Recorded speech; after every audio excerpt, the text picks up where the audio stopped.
Реконструираниот булевар Гоце Делчев, за кој беа потрошени фантастични 1 милион евра, во 2020 година бил ставен во употреба без технички прием.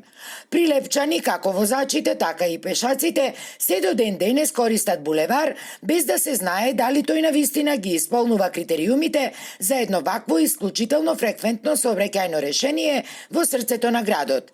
Ова е нотирано во извештајот на Државниот завод за ревизија, а кој актуелната градска власт го добила деновиве. Во истиот тој извештај поместено дека неколку спорни точки кои што треба да се земат во обзир и да се работи на нивно отстранување. Тоа е технички прием на булеварот на кој што нема, а беше клучен проект на претходната локална самоуправа.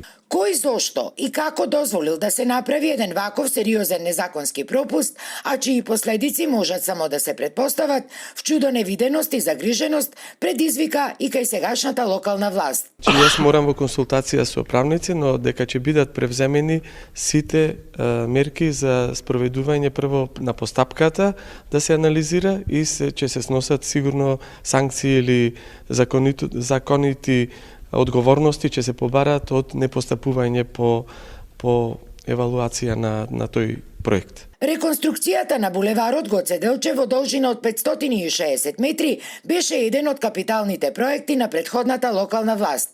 Официјалното пуштање го означи екс-премиерот Зоран Заев на 19 декември 2020 година, кога не штедеше зборови за да го испофали проектот, нарекувајќи го булеварот писта и вековиште. Денеска официјално го пуштаме во употреба булеварот Гоце Делчев како најмодерна градска сообраќајница со нов лик.